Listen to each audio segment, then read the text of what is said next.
Hello, St. Mark's, and welcome back to Musical Mondays. My name is James Hollier, and I'm the Director of Music here at St. Mark's Episcopal Church in Jacksonville. And I'm happy to welcome you back for another episode of our brief virtual concerts that come out every Monday called Musical Mondays. Today, I'm joining you from the balcony in the church, which is where our Handbell Choir performs and rehearses. And we're going to have a handbell concert. Before we get started, though, kind of along the same lines as last week's, where I gave a tour of the organ, I'm going to talk to you a little bit about the bells, much more briefly than the organ tour was. We don't have to crawl all over the church to do this, but I'm just going to show you a little bit about the bells and how they work, and introduce you to our choir, and then they'll play some music at the end that will demonstrate some of the things I talked to you about with these bells. So, first of all, what is a handbell? A handbell is a type of bell distinct from other bells, like you a lot of times think of tower bells, like at a church, they're hung in a tower, or other bells that are suspended on something. Handbells are small bells that have a handle built onto them that can be rung individually. And they've been used probably for thousands of years, hundreds of years, if not thousands of years, for all different purposes. I'm going to speak to you specifically today, though, about their liturgical or church use, which for us, again, handbells have been used liturgically for, again, probably hundreds of years, way back before other instruments and stuff. A bell could be used to set the starting pitch for a chant or something like that. They're mentioned all throughout the Bible, in the Psalms and stuff, places that bells could be rung to celebrate things or whatever. So, but for our purposes, the history of handbell ringing in church really only starts 3 to 3.5 centuries ago. So late 17th, early 18th century. Bells already had a religious association, especially tower bells in churches were rung for all sorts of purposes. And so these began to be used the way they're used now, as a replacement for change ringing. So if you know what change ringing is, and you think of that as like in English country churches or other places in Europe, a set of tower bells in a church called a peal might have many bells. They might have a full octave of bells, eight notes in a row. And they would be rung in a style called change ringing, where they would play a scale, and then they might play it in a different way, and then they play it in another different way, and it's this sort of mathematical way of going through the scale with different permutations called a change. That's why it's called a change. The scale changes. If you think of movies you've seen where someone gets married in England, when they leave the church, you hear bum, bum, bum, bum, bum, bum, bum, bum, bum, bum, bum. That's change ringing. So in order to practice change ringing, you have to, you pull these big ropes in a tower that goes all the way up to the bell, and it swings on its thing, and you ring it. Well, everyone around the whole countryside can hear that. And so it used to be when groups that did change ringing practiced, it wasn't very private. So if you've ever practiced an instrument, sometimes you want that to be private. You don't want the whole neighborhood to hear your mistakes. You want to polish your performance and then debut it ready to go. So pitched handbells were developed as a way of practicing. They could make a scale of handbells that matched the scale of the bells in the tower, and then the group could get together and practice their notes in a very small and more intimate setting, and then when they were good at it, then they could practice the changes in the tower and go through the change, the peal. And so that was one of the first uses of pitched handbells. And by pitched handbells, I mean our church has 3 octaves of them. They're arranged in a scale like a piano. You have an F and an F sharp and a G and a G sharp. You can play basically the whole scale with them versus a bell that's just made that has whatever random pitch it's made with. And they're a set. So that's what I mean by pitched handbells. So they were developed first as a way to practice change ringing, but it didn't take long for the more musically inclined change ringers to realize, hey, we don't just have to play these changes, these scales that repeat over and over again. We can use them to play other music. So they quickly learned how to use them to play carol tunes or hymn tunes. They could harmonize with each other, and it grew from there, like all music does, in complexity. And so in England, where they don't call them handbell choirs, they call them handbell teams, they ended up developing these 3, 4, 5, 6, 7 octave choirs of bells. And so you can imagine if this is sort of a mid-range bell, the smallest ones might be tiny, the big ones would be huge. You might have to use 2 hands to ring it. Really, really big bells to cover all the notes in the in the consecutive octaves. And those groups would get together and arrange music and play it like you would, like an orchestra would, or a pianist would sit down at the piano and play music. They, rather than just playing these sets of scales, they played really complicated music, whether it's arrangements of known tunes or things actually composed for those bells to play together as a group. And that sort of reached its heyday, the end of the 1800s, like turn of the century into the 1900s in England. It got very, very popular. Most small towns or big towns had their sort of handbell team, and they had competitions and rang at festivals. And it sort of died away, didn't disappear, but kind of lost its popularity. Well, then in the early 20th century, so the early 1900s in the United States, it sort of caught on here and gained in popularity and changed a little bit. So the early handbells in England were a distinct way of being made, and there's still companies that make them today. One of the best companies is the Whitechapel Bell Foundry that's made many famous bells around the world. They also make handbells, and the first church I worked at had a Whitechapel set of bells from the Whitechapel Bell Foundry. But they're different. They have leather handles. The mechanism inside is slightly different. It is sort of cantilevered the way these are. But when it came to America, the two main companies that make handbells changed them a little bit in some ways that made them unique compared to other bells, and it influenced the way music is arranged for them. So let me show you a little bit about how the bell works. So obviously you have the bell and its handle. The bell is polished brass, and I wear gloves to protect the shine on the polish. A lot of people think the gloves are worn because sometimes if you touch the bells or something, you're going to damage them. You won't. It won't really affect the sound. It's not going to break them or anything like that. But most bell choirs wear hand gloves so that they don't tarnish the metal, and then it needs to be polished later. It's a lot of work. The bells just look better, shiny, and so it's a good way to protect them. Also, if you've rung for a long time, sometimes these handles, which are kind of hard plastic, they kind of wear on your hands a little bit, so having a glove protects your hand a bit. But it won't damage the bells to not wear gloves. And in fact, there are some choirs that kind of pride themselves in not wearing gloves and having tarnished bells. They just play with them tarnished, and that's kind of their thing. Most groups, though, play with with gloves, mostly white gloves, although I've for sure seen groups that play with black gloves or other colors. So you wear gloves, you have your bells here, and in just a minute I'm going to cut away and show you the parts of a bell. All right, so here we are. I'm going to give you a close-up view of the bells and how they work. So the bell, of course, has the casting, has a handle. The two major American bell companies are Shulmeric and Malmark. They're related. Shulmeric came first, and the man that broke off from Shulmeric and started Malmark worked with him, and so knew a lot about it. In fact, helped develop the mechanism that worked, and then when he started his own company, applied the same thing. I believe there's patents involved, so the two are slightly different, but they work essentially the same way. Our bell set here at church are Shulmerics, and so we have a 3-octave set. As I said earlier, though, the sets go anywhere from 2 octaves all the way up to, I believe they're up to 9 now. So very large and very small bells at either end. These are sort of mid-range bells. And if you look at the handles, a lot of them are arranged the same. So 2 things to point out. First of all, this side has a bell, this side doesn't. That is the front of the bell that when the bell ringer picks up, that's what they want to see. They don't want to pick it up that way. If you've done that, you're actually holding the bell backwards, and I'll show you in just a second why that makes a difference. Also, if you look, this has a stripe on it, this does not. Basically, if you think of it, this is colored, this is black. These correspond to the colors on the keyboard. So this is basically a natural, it's an E natural, so it's like the white keys on a piano. This is an F sharp or a G flat, so that would correspond to one of the black keys on a piano. And if I put the whole set of bells out, a lot of times when you set bells out, you arrange them so you do your naturals out like the white on a keyboard, and then you do your accidentals like the black notes are shorter and behind on a keyboard. You arrange them that way. If I were playing a piece though where these were my only 2 notes, though, I would just make them equal.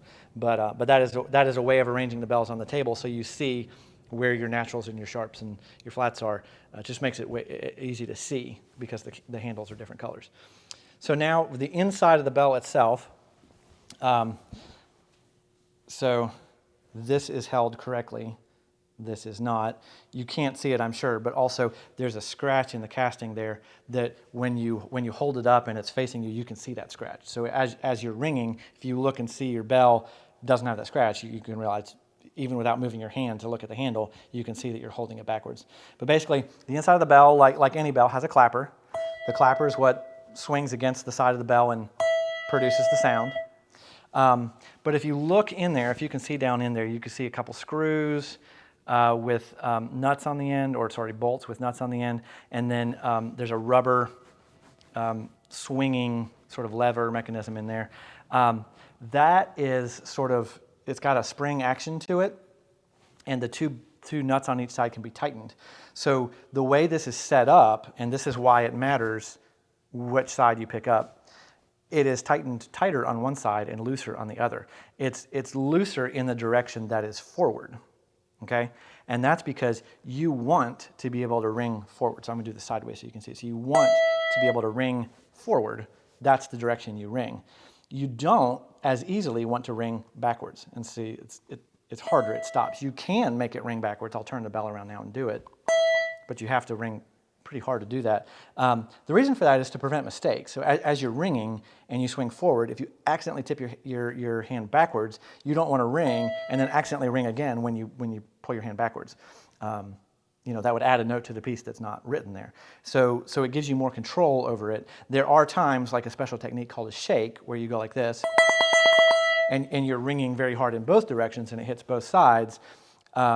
Again, you have to ring pretty hard to do that, but you don't want that to always be happening. You'd be making mistakes constantly if the spring in there was too loose, and sometimes it happens and we have to maintain the bells and tighten them. You could easily ring extra notes and make mistakes. So that's why it really matters how you pick up the bell. You want to make sure you have it facing the right direction so that you're ringing the forward direction, which rings very easily, versus the backward direction, which doesn't. It's got a sort of a catch to it. You can't ring as easily that direction. So if you also look here, you'll see there's a slotted screw there. You can loosen that and rotate the clapper around. And if you see the rubber lining, it's lined with rubber so that it produces a very nice tone. If the clapper was left metal, which some clappers are, if you think of like a dinner bell or something that might be rung and you just ring, it's really loud and clangy. The point is not to make music, it's to call people for dinner, and you want it to clang all over the countryside and be heard. These we want to make music with, though, so there's a rubber liner sort of around the end of the clapper so that it doesn't have a metallic, harsh sound. It has a very sort of soft and sweet sound, but you can move it. And if you can see there, that side has no hole in it. It's hard rubber, and then the other sides have holes in them of varying sizes. And basically what that does is it gives the bigger the hole, the more springy that rubber is, and the softer the tone. So if you want your bell to have a little bit more ping to it and to be a little bit louder, you can change it to the hard setting, or you can go medium or softer, depending.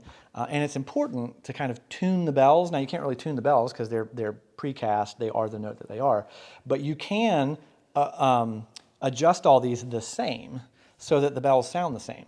In other words, I wouldn't want my two set on hard while all the rest of the choir had theirs set on soft, because then it would sound, my two notes would stick out. They'd be way louder than the other two. So it's important that the bells all have that set the same within a range. Sometimes your really low bass notes might sound different than your high notes, and so you might have to set those differently to compensate. But in general, you want them all to be smoothed out and sound the same, and that's how you do that. Now the difference, the Malmarks that we don't have, that's the other company, has a patented sort of locking mechanism on the top. You can change the setting on this, but you don't have to have a screwdriver to do it. It's got like a little cantilevered lock thing in there, and you can turn it around and it holds itself in place. That's one of the main differences.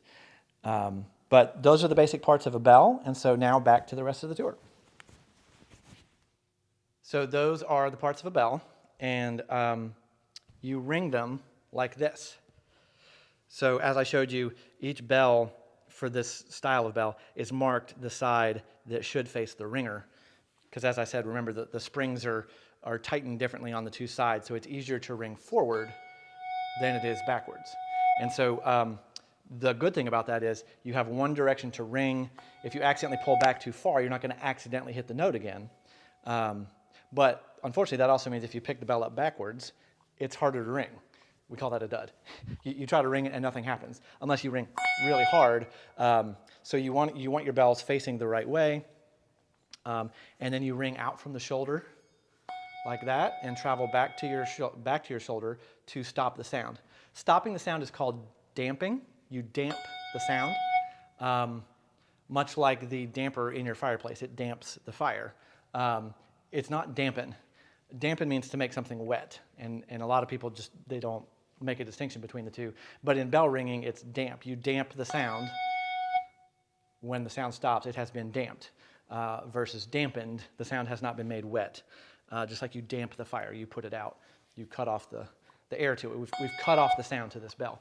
So that is the basic motion. You ring out from your shoulder, and you travel back to your shoulder, and damp the sound there so that it stops. The way bells work, each ringer is responsible for their two notes. So for example, I have E and F sharp.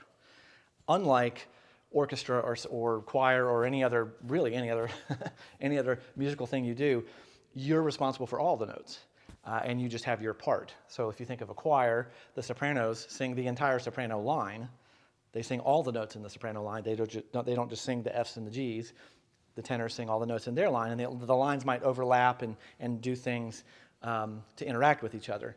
Or if you think of an orchestra, the flute plays all the notes that the flute is supposed to play. The trumpet plays all the notes the trumpet's supposed to play, and then those lines weave together. Not so with bells.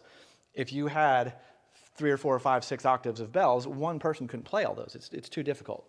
So each ringer plays 2 bells and is responsible for those 2 bells throughout the entirety of the piece. Now sometimes it's more than that. You may have an F and a G, and then later there's some accidentals thrown in, or the piece might change keys, and you might have to change your G for a G sharp. And then occasionally people on the outskirts, might have a bell they ring occasionally that they can't ring because their hands are full, so we might share a bell here and there, but that's unique. It's not the regular way of doing it just on an everyday basis. On a regular basis, you're just responsible for your 2 bells. So in one sense, that makes bell ringing easy. It's something that beginners can pick up pretty quickly. You don't have to read music in its entirety. You don't have to read the bass clef, the treble clef, and all the notes therein. You just have to learn your 2 notes in your part and learn the counting of the notes and how they interact with the others. The flip side of that, though, is what's really tricky, is having a musical line. So if you think of it, like in an orchestra, a violin might have a melody that one violinist plays the whole time. So they can shape that line, they can make it legato and smooth, they can crescendo and then decrescendo and get louder and softer, that sort of thing, because they're controlling the whole line by themselves. And at the same time, the oboe player would control their whole line, and so they can, one can get louder while the other gets softer, and that's the art of playing in an ensemble as an orchestra or something, or a choir or something like that. Each person has their own line, and the lines interact together. In bells, the challenge is the line is spread out amongst you and all your fellow players. So you have to understand as you're playing how your 2 notes fit in with the other things being played.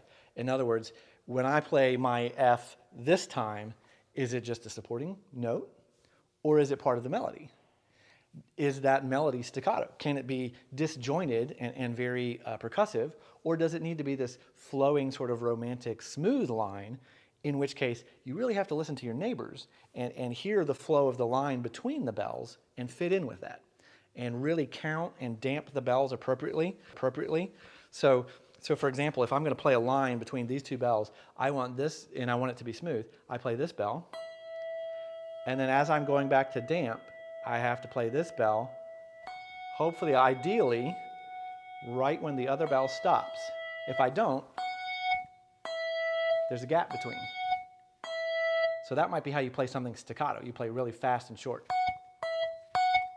like that. But if you want it legato, which means smooth, you have to really use your ear and listen to your own bells and everyone else's bells and just count and damp them at the right time so that the sound is smooth and not overlapping any more than it's broken. You don't want it overlapped. So you have accidentally overlapped it, and you can hear those 2 bells ringing together, and sometimes that sounds cool, but not always. So that's the trick. So on the one hand, bells are easier than some other instruments because you only have to learn your two notes and the accidentals. But then it's trickier to play in ensemble because you really, really have to listen to your neighbors, even more so than you might in other settings.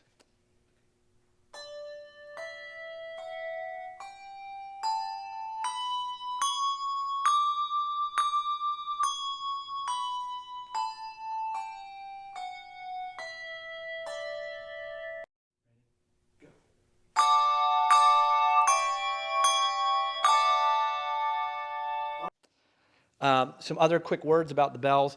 Bell ringers usually play on padded tables, and you can't see the whole thing up here, but we have 6-foot tables that have very thick, like 4-inch pads on them, foam pads, so that, again, simply the bells don't get damaged. You don't want to constantly be setting them down and picking them up off of wooden tables. They could hurt the table, could hurt the bells.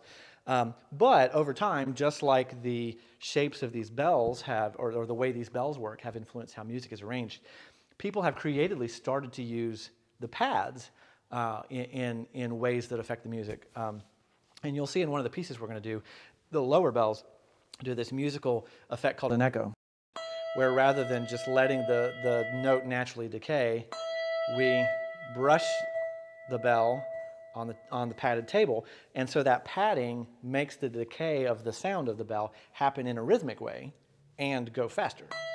You know, it's naturally going to decay at a certain rate until the sound's inaudible. But if you use the pad, you're stopping some of those vibrations quicker than it would if it just naturally decayed. And there's all sorts of other techniques. There's ones called martellados, which is Italian for hammer, where you do really cool percussive effects. You can do those where you actually bounce them off the pad, and so that creates a percussive effect. You can lay your bells down, you can set them down and play them with mallets. You can lay them down, and it's called plucking. You take the clapper and you pluck it against the bell.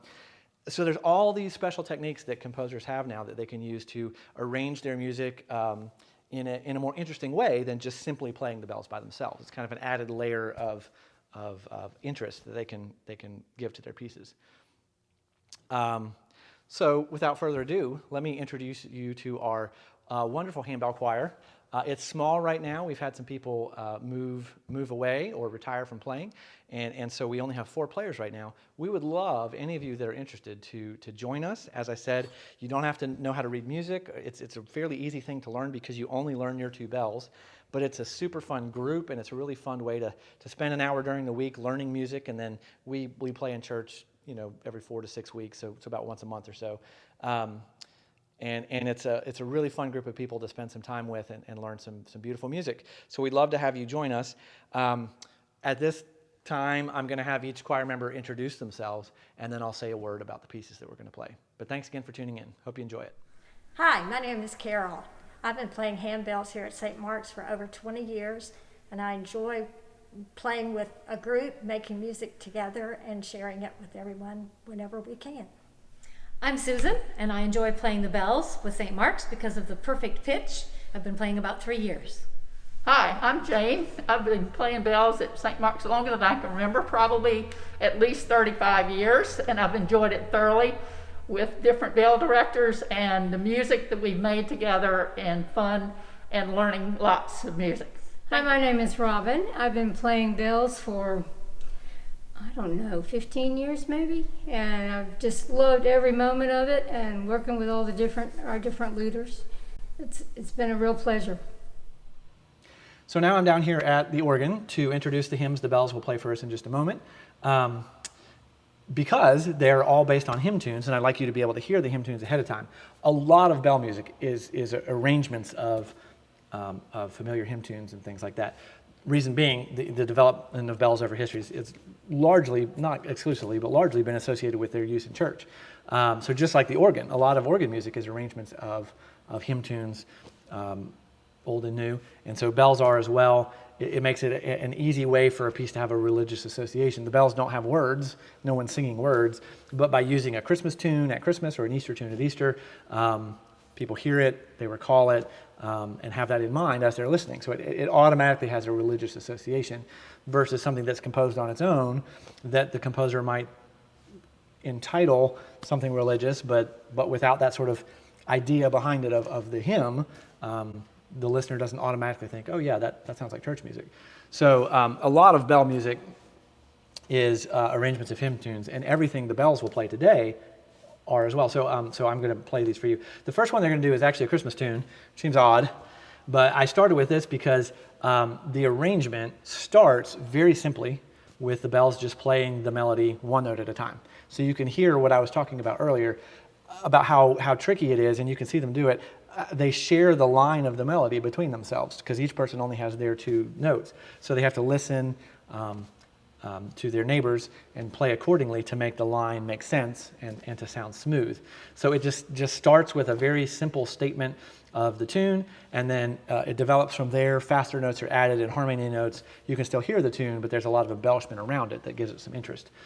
This is an arrangement by Roy T. Scroggins of a tune written by Johann Schultz that we sing today as O Come Little Children. It sounds like this. Whoops.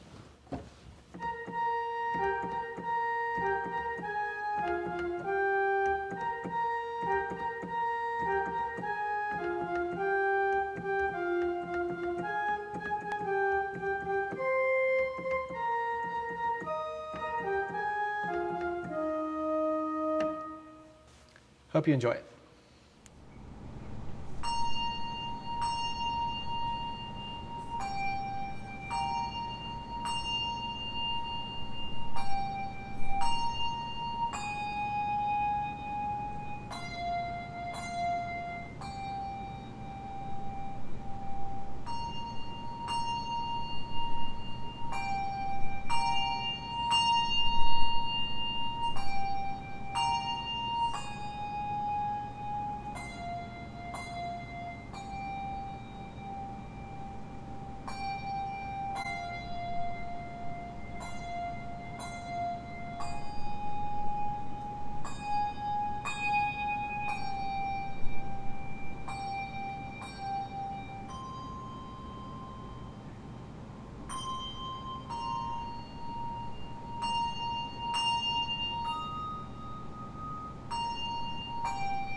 The next piece the bells will play is called Bound for the Kingdom, and it's arranged by Bill Ingram using two, not just one, but two hymn tunes that are not identical but similar. They're the same key, and they're both from the sort of Southern gospel, American folk, sacred harp, shape note tradition.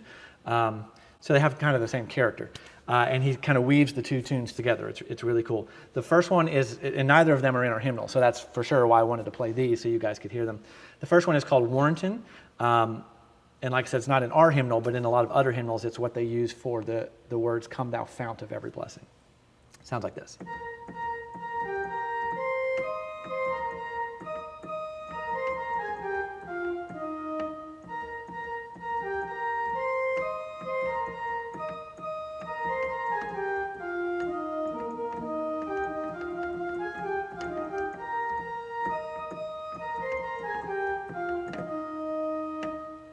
And then the second tune he mixes in with that is called Promised Land. Again, not in our hymnal, but it's It's used in other hymnals for a text called "We're on the Way," and I'm just going to play the refrain. It's a little bit longer, and so I'm just going to play the refrain. It sounds like this.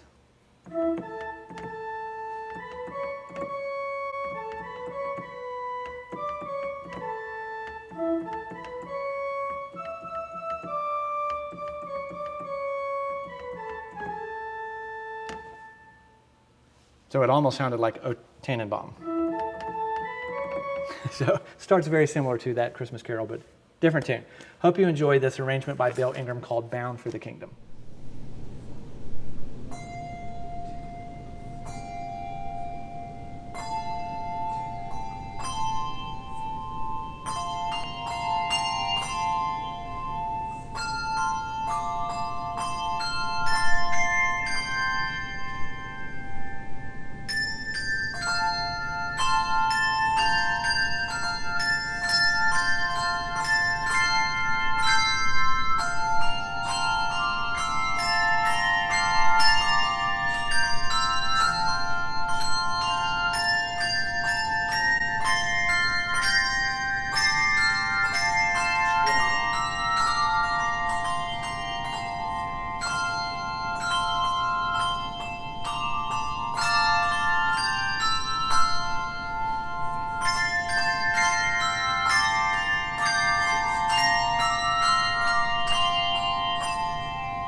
The final piece the bells will play is another Bill Ingram arrangement of a hymn tune, in this case, Holy Manna. In many hymnals, it uses the text, "We have come to join in worship." In our hymnal, it actually appears a couple times. The more familiar text is, "God who stretched the spangled heavens." But the tune sounds like this.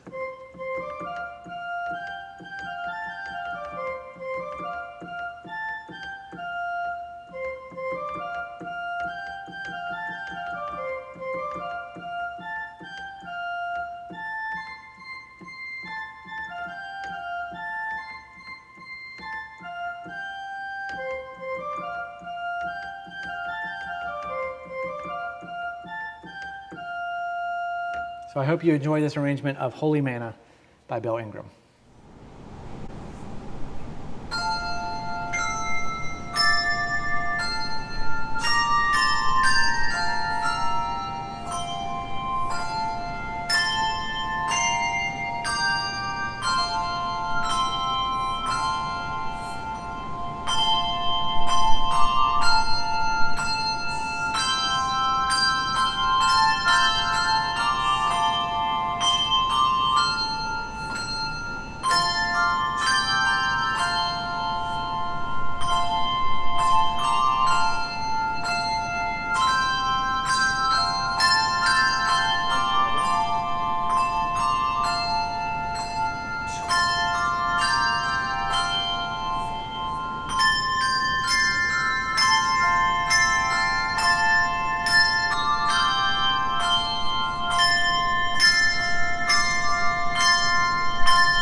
Thanks again for tuning in. Hope you really enjoyed our bell choir.